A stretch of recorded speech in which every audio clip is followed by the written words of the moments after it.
Welcome to China Dispatches, the official podcast of the European Union Chamber of Commerce in China. This is your host, Senior Policy and Communications Manager, Jacob Gunter. In today's episode, I'll sit down with my colleague, Ester Canada Amela, our Head of European Affairs, to discuss the important meeting between European and Chinese leaders on September 14th. We'll cover the main content of the meeting with a special focus on the just signed EU-China Agreement on Geographical Indications. Finally, Chamber President Joerg Wuttke will join to give us his thoughts on the meeting. Let's get into it.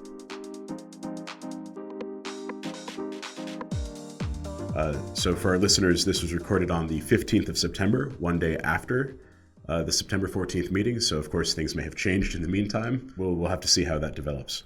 Esther, could you give a quick self-introduction? Absolutely. So here at the Chamber, I am the horizontal issues lady. So not only do I take care of all things European affairs related, I am also looking at files like standardization, and then one that is close to my heart, SMEs. Well, yeah, as the son of two small business owners, I'm very grateful that we have someone like you looking out for our SMEs.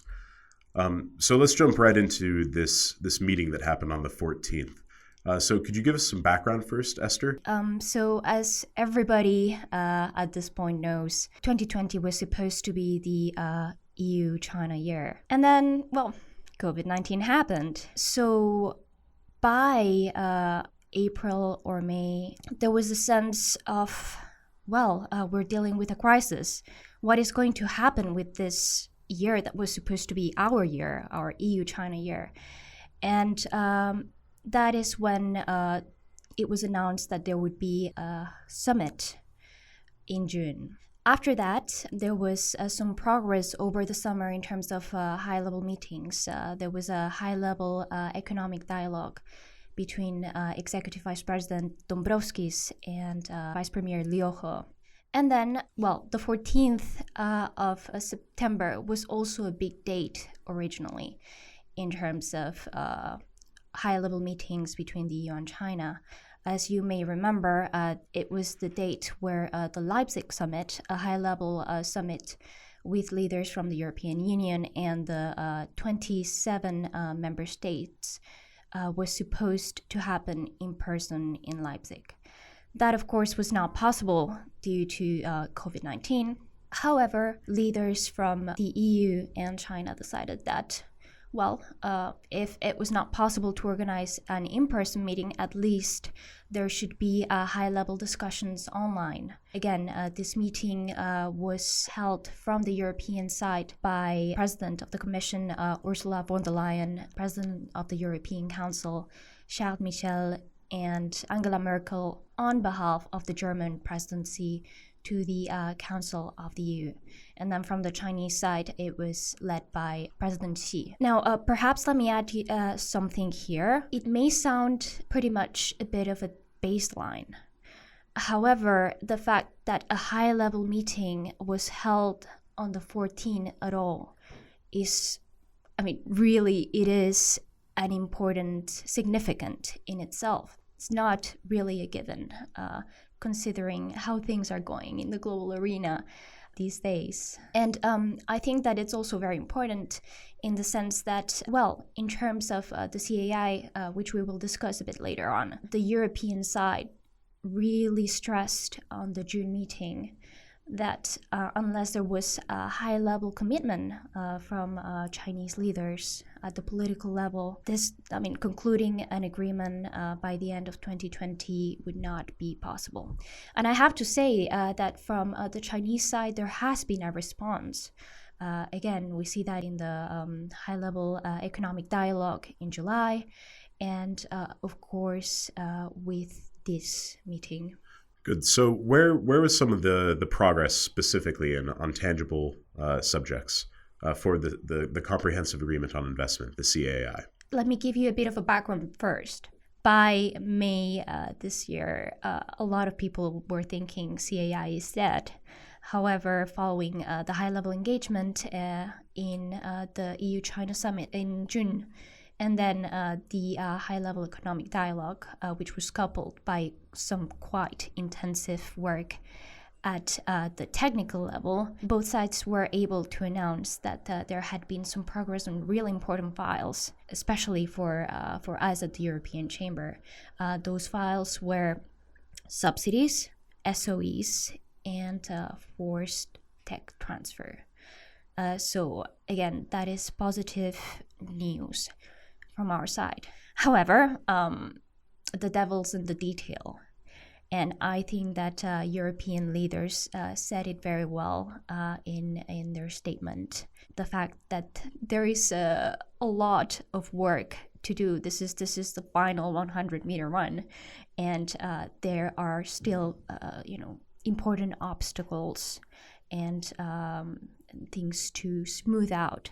One of them, again, very important for us European business in China, is the discipline of or the chapter on market access. Again, market access is one of the biggest issues that is reported by our members. And again, these are members that are already in China. Let's not even talk or think about those who want to enter the Chinese market are not able to.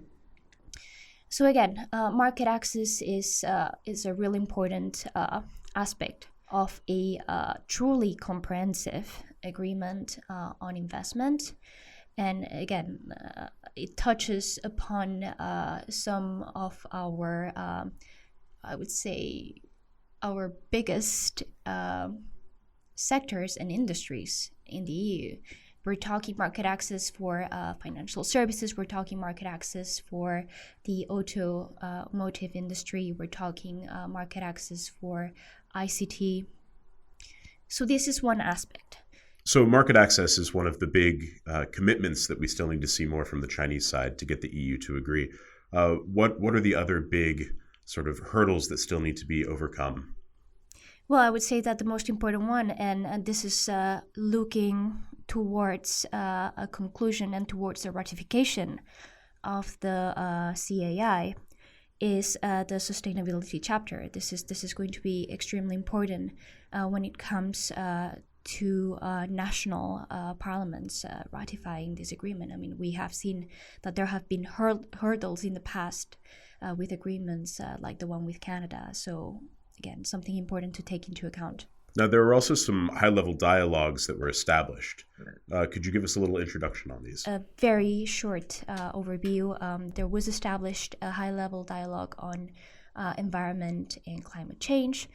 And the Thursday before the high-level call, Executive Vice President Margaret Vestager held a call with Liu He as well to kickstart this dialogue on digitalization. So that covers the sort of trade and economic relations and the digital and climate change, which of course is also of a lot of interest to European companies that want to be involved in digital spaces in China and in third markets as well.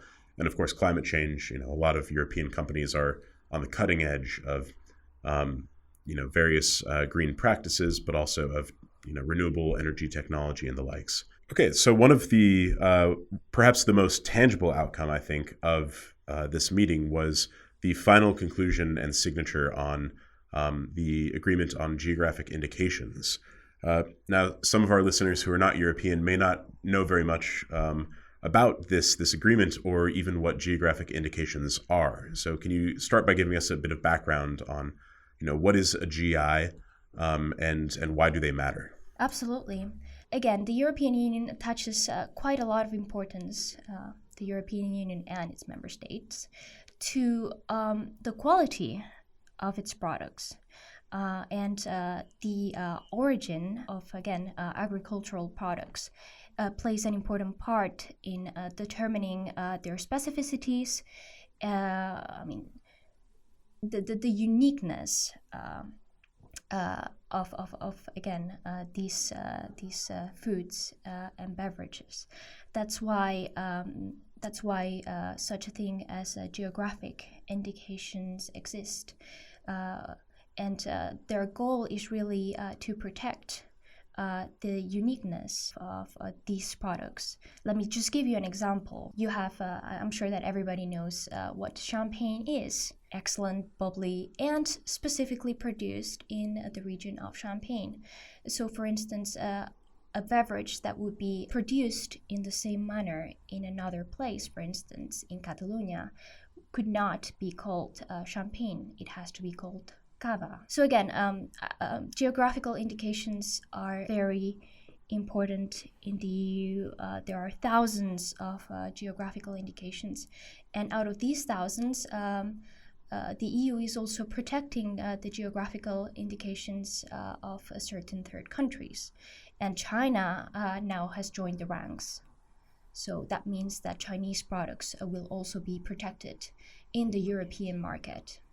Yeah, specifically these 100 items on each side, which my understanding is that over the next several years, that's meant to increase over time. It will be increased reciprocally. So as one side climbs up, the other will as well.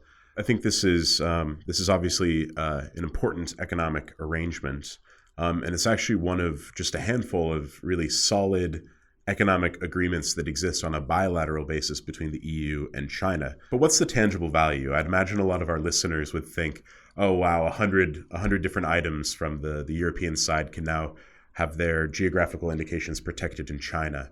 But what does that tangibly mean? Does that is that really that big of a victory or a win? Oh, absolutely.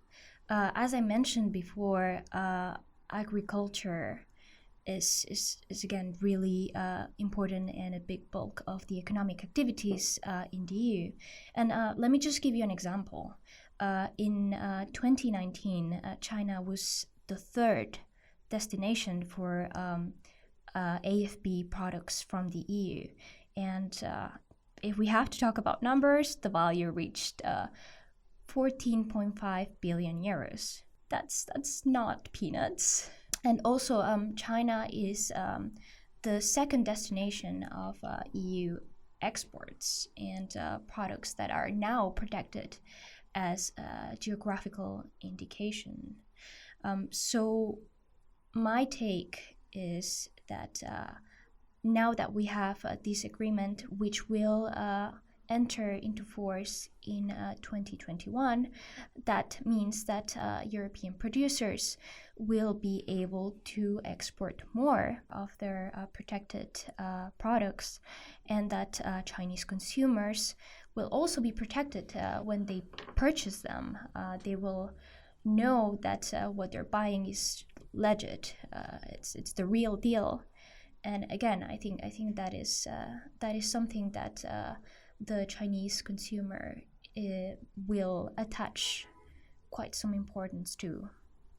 As well, if it's properly enforced, it'll have a pretty strong impact on allowing the affected products from Europe to gain potentially higher market share in sort of their sector. Absolutely, and let me add that when it comes to Chinese geographical indications, that is also a great opportunity for the European consumer to discover some of the great delicacies that exist in China. I mean, let's just start with the teas, but there are so many incredibly delicious products that again are waiting to be discovered by the European consumer. So this is truly an opportunity for both sides and beneficial for both sides. Which again, these days, finding something that is truly win-win is not that easy. Absolutely, and as a tea snob myself, who has gotten quite into Chinese tea. I look forward to the day when Chinese tea is consumed a bit more widely in Europe, rather than the sort of reject teas that are ground up into a powder and stuck in a tea bag and sold to certain places in Europe that are quite popular. And yeah, I think it's a good opportunity for trade promotion going both ways. I earnestly hope that both sides use these as a good opportunity to help push their unique products. I also truly hope that Chinese consumers will be intrigued by the different national vodkas that are included in the geographical indications, and that they will try them all. I can guarantee them that they will have such a great time. Exactly. I went through and kind of analyzed EU 100 GIs, and 72 of them are wine, spirits, or beer. And you look at Finland, Sweden, Lithuania, and Poland, and the only GIs that they put forward were vodka, which I thought was a pretty powerful statement of their pride in their products. And then you have 14 different cheeses, and then the rest are, some different oils, fruits, cured meats, some vinegar, and hops. Yeah, what can I say? Europeans know how to have a good time.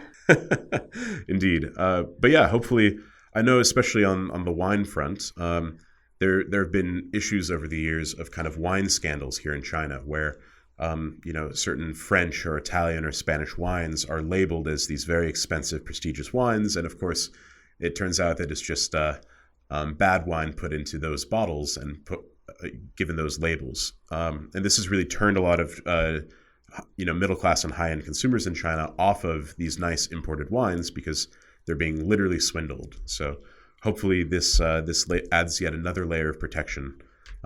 So the consumers get the goods that they want, and that the sellers can know that their consumers are getting what they're selling. Absolutely.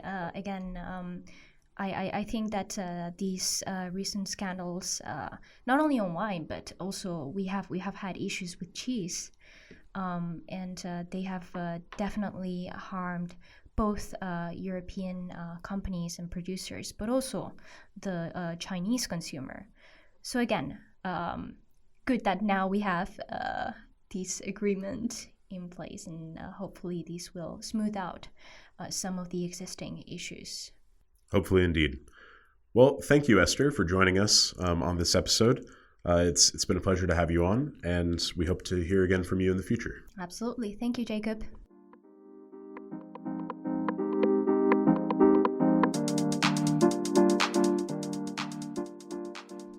Coming back with President Wuttke, we're now going to discuss sort of the outcomes and sort of our projections that we see with this meeting. So Joerg, starting from the 30,000-foot view, what are your views on the meeting? Well, it's actually less than 24 hours ago that from the European side, Angela Merkel, who has at this stage the chairmanship of the European Council President Michel, and Commission head Ursula von der Leyen met Xi Jinping. That by itself from the setting must be very irritating for the Chinese. I always hear this and I startle it this way as a criticism. Europe, you can't get the act together. And as Kissinger once said, give me a phone number. I think for the Chinese equally, they rather like to discuss things with bilateral leaders, people in control of a country. The European Union looks a bit strange then. And so it was last night as well. I mean, that Xi Jinping definitely was focused on Angela Merkel. He called her by the first name and was sort of trying to get her to basically move the whole thing forward. Background here is also very interesting. Angela Merkel showed up from Berlin with the Chinese and the European flag only. There was no German flag.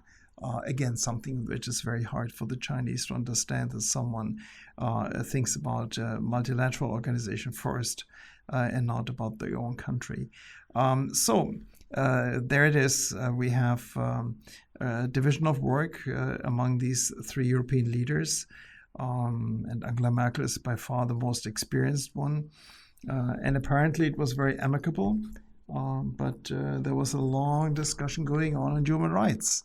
The listener might not believe it, but the Chinese side talked far longer and more intense about human rights than the Chinese side, the European side did. So that just tells you that actually there's quite a deep engagement, also with trust, that you can bring up difficult topics. Certainly accusations were flying left and right, So the summit 16 hours ago was also discussing, of course, critical items that might not be too familiar with the chamber that's South China Seas. Then, of course, it tackled Hong Kong. And again, I think the European leaders made it very clear that they expect the Chinese leadership to move forward. I think the Chinese leadership has a high expectation to, as they call it, meet in the middle. Which is very hard for Europe to accept because our system and society is extremely open, whereas the Chinese is far more closed up. Meeting in the middle would mean that China opens up and Europe closes down to some extent. But again, it's important. It was also important given the hostile situation of the US and China. It was nearly symbolic that while European leaders and Chinese leaders met, the US ambassador resigned from his post. The man that is supposed to build bridges basically gave up as he became a dam builder and trying to contain China. So in a way, it's something where we clearly say we don't want to contain China. We want to engage China. Yes, we have completely different systems. We're not going to change the other system, but we find ways and means in order to cooperate. And Esther can fill in the listener with all the details. Yeah, as the American working for the European Chamber of Commerce, I certainly appreciated the maturity of this meeting compared with some of the interactions between my home country and China these days.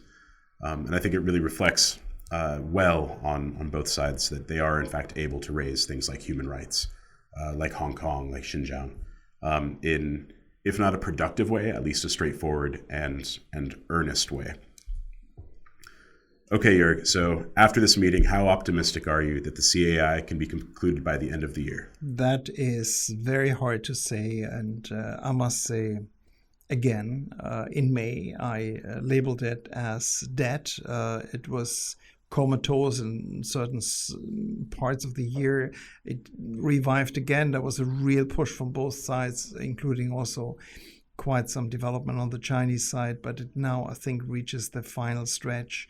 And how to find common ground of access to market segments in Europe as well as here that are labeled as highly security relevant.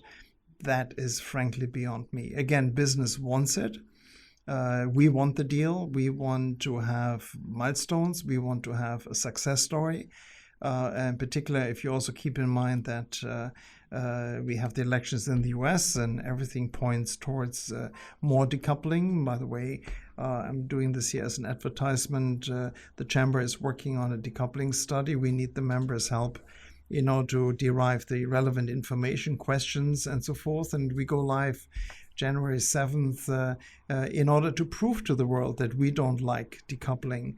We think that globalization has been proving as very successful, and it was very interesting to see yesterday how President Xi was basically stating decoupling will not happen.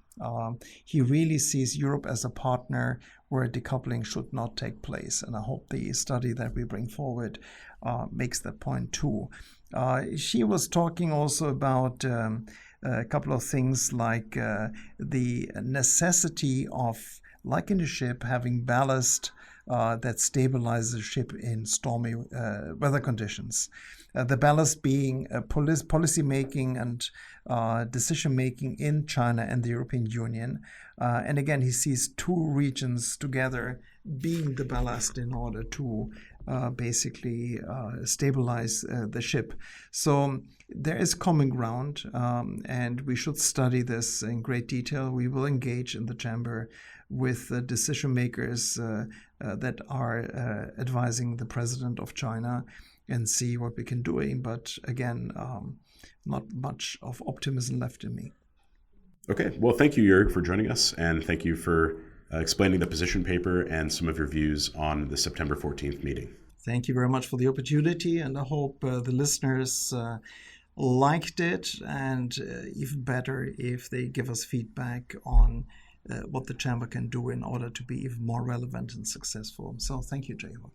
Thanks again to our guests, Joerg and Esther, for joining the show. As always, a special thanks to my colleagues, Gao Rui and Zhang Yichi for their support behind the scenes. Thanks for listening.